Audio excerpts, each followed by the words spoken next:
Once upon a time, there was a squirrel who wished she had a bestie.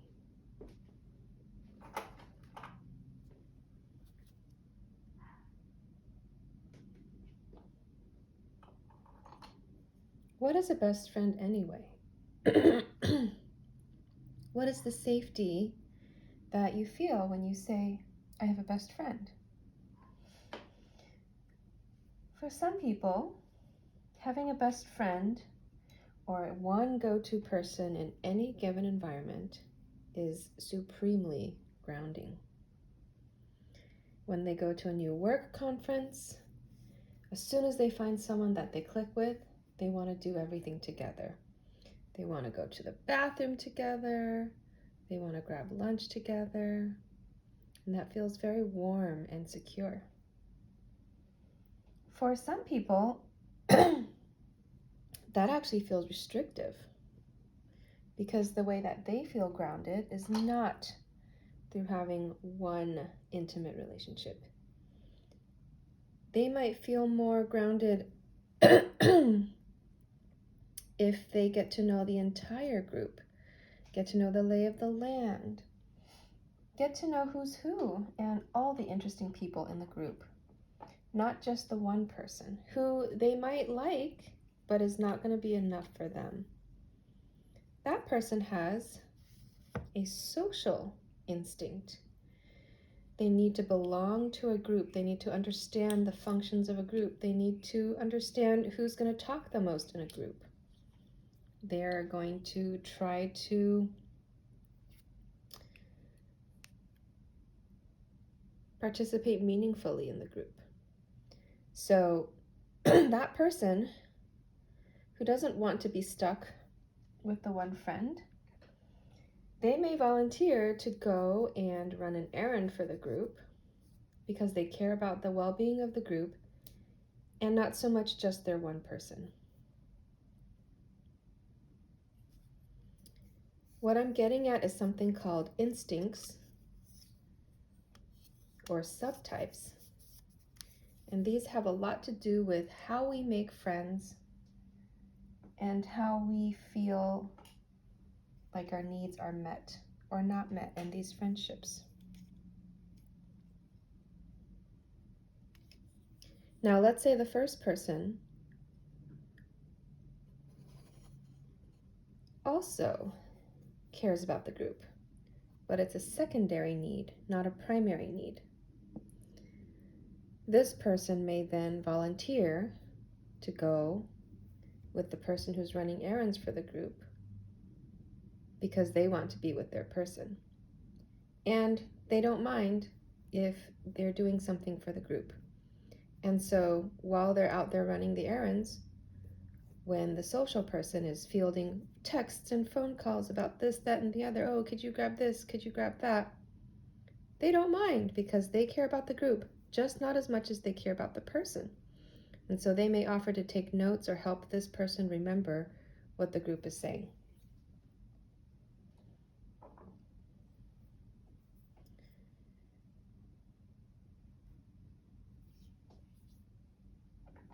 Now,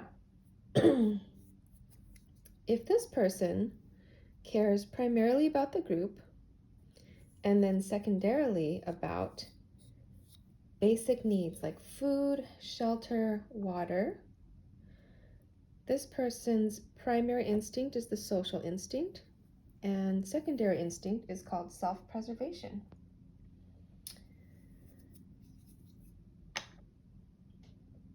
So this person, after they meet their need to feel like they've done something for the group and to belong in the group, once the group is all set up, maybe they ran some errands and then went to get in line to get a reservation for the group. Once the group is all set, this person is really going to care about getting some food on the table into their belly. Now that might cause this person to feel like, hey, we just spent the entire afternoon together. Don't you feel close to me? Don't you want to feel closer to me? And this person may appreciate their company, but they might think, I never asked for it. what I wanted to do was to make life easier for the group and then to get my needs met in the form of sustenance, food. So I would like to fill my belly now that the group is all taken care of. And so this person may then sit down. So I have them with a toothbrush and cup because that signifies self-preservation as their secondary need. But they may then sit down and start eating. And maybe they'll interact with the group, but they don't want to be stuck in conversation with this one person, because the whole point of getting the table reserved is to make sure everybody's happy, and now they want to spend time with everybody. So they're going to like each person getting a cup, and they're going to want to spread the conversation around the table rather than get sucked into one conversation with one person. And you'll see that this person now feels outshadowed by the group, by the many cups that are cheersing.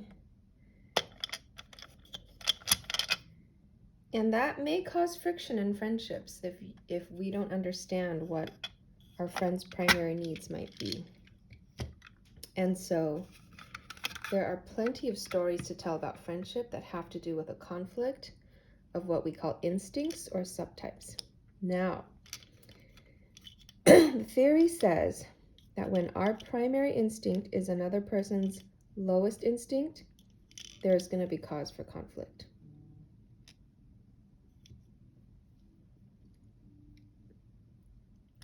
So the conflict of the day may not have arisen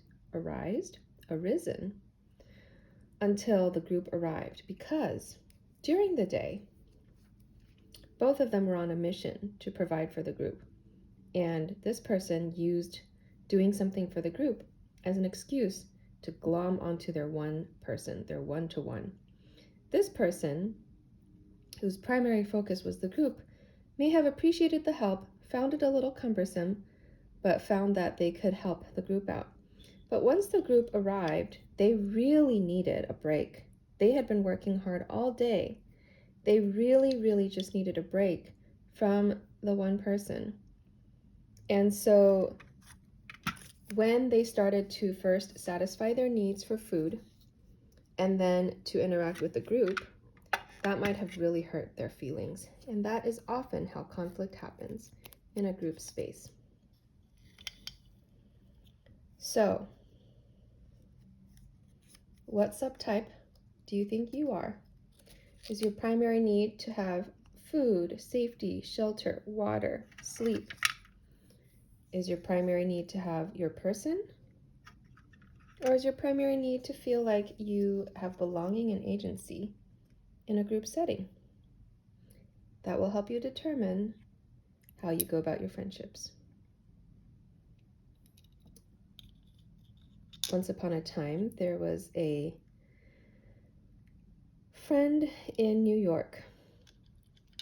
And when her other friend would visit from Los Angeles, this other friend would always get together a bunch of friends who all lived in New York and grab them together at the same time instead of doing one-to-one visits.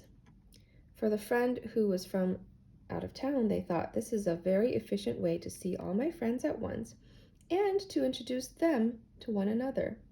What better way is there, right? Well, everybody has different opinions about what the better way is. And so the more people could get together for this social subtype out-of-town friend, the more they felt like they had succeeded in their New York itinerary. That's a hard word. Years later, I would say 20 years later, these two friends had a chat about it. By then, both had become self-aware enough to understand that friendship meets our needs, but partially, and we have to learn to meet our own needs and state our own needs explicitly. So this one friend told the out-of-towner, it always kind of hurt my feelings, or at least it puzzled me, when you always wanted to include other people in our adventures. And it's like, why did you want to expand our circle? Now, I realized that if I wanted to hang out with you, I had to embrace your circle. And so I did that. But I always wanted special time with you. And this person disclosed, because that is my lowest need, I actually feel trapped when I'm just with one person for too long. It's stressful for me. I feel like I have to meet all their needs. And I've just had childhood experiences where I've been betrayed by the one person I thought was my best friend. And I found that it's easier to spread myself around. If each person gets 1/4 of me, then if one of those friendships goes south, guess what? I still have 75% of my well-being insured by the other 3 friends.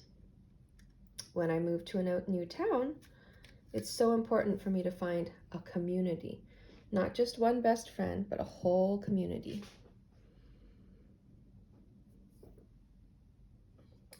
To which this person responds, wow, as long as I have my one person in a new town, I'm good to go. Which explains why perhaps this person would always look for a new church or political organization to volunteer at when they went to a new town. Whereas this person would be happy to do that, but they would look for a boyfriend first, because that was their way of feeling connected to a place, was through one person. Isn't it fascinating the ways that we need to feel safe and grounded?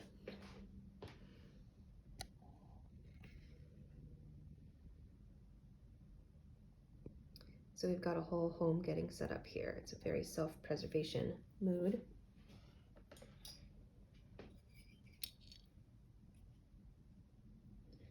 So in relationships, this New York friend whose primary instinct is one-to-one, they said that if they were having a bad day, their partner at the time, who was one-to-one, would say, let's go out and eat.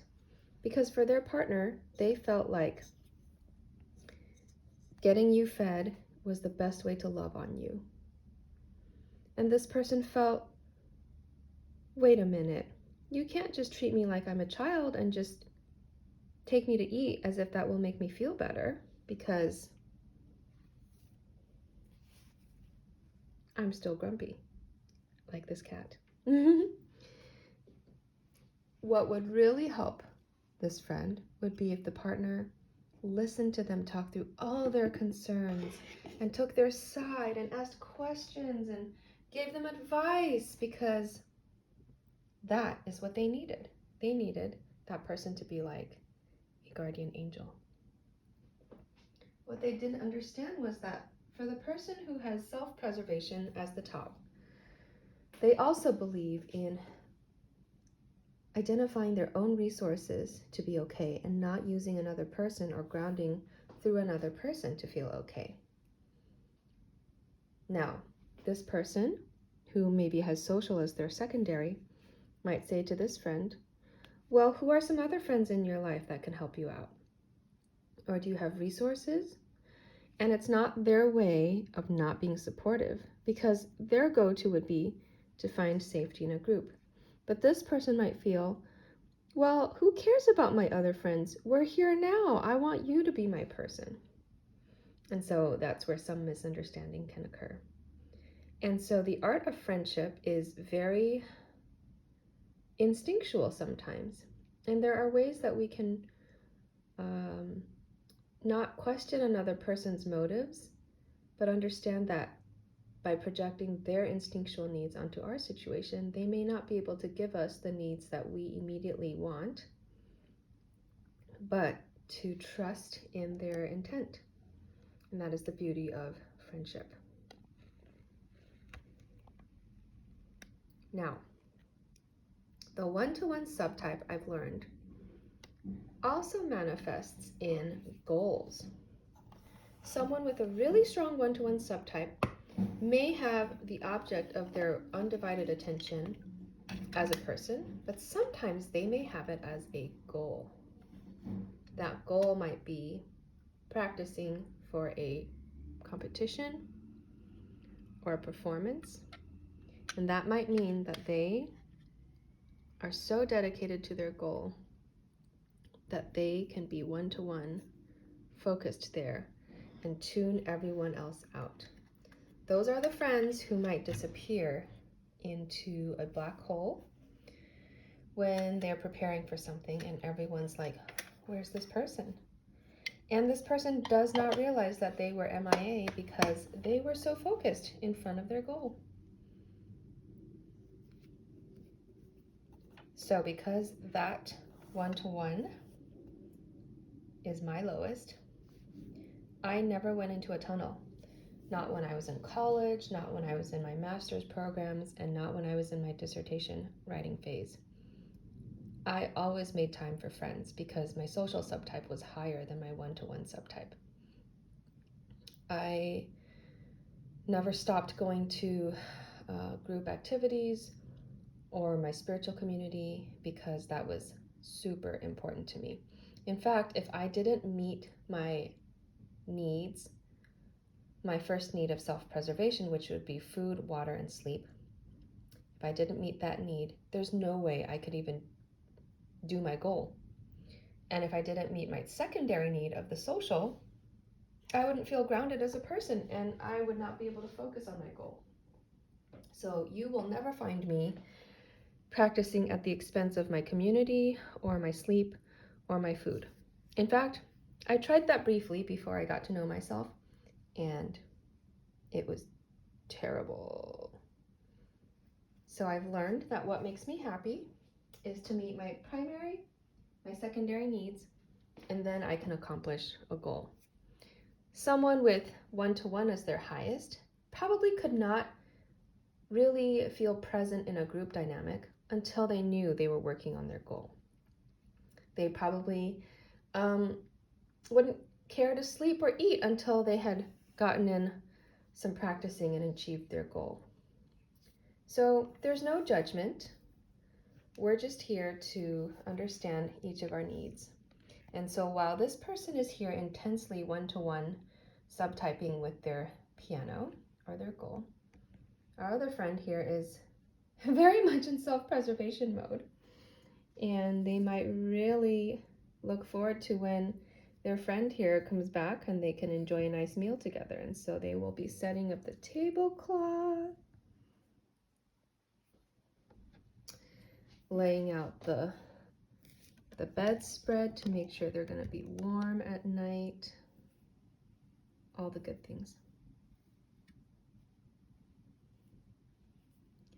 When my self-preservation friends and I get ready to travel or visit each other, we always talk about, what do you want to eat? I'm going to go grocery shopping. When I go visit my one-to-one friend, they'll kind of be like, oh, let's see. I guess I don't have anything in the fridge. Let's go look for a place to eat. And the whole way there, while I'm starving and salivating over what's to come, they're just going to be talking and talking and talking so intensely, wanting to connect on such an emotional level. And honestly, until I've sat down and started eating, it's really hard. It takes a lot of love and energy, because I love them, for me to be really present to all the things they can't wait to share with me.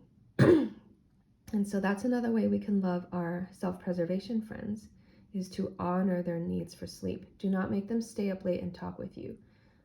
Tell them when bedtime will be, honor it. They will feel safe and they will be able to be more present with you once their needs are met. On the flip side, if you are with a one-to-one person and that's not your primary, then really help them feel safe by telling them how much you love being with them.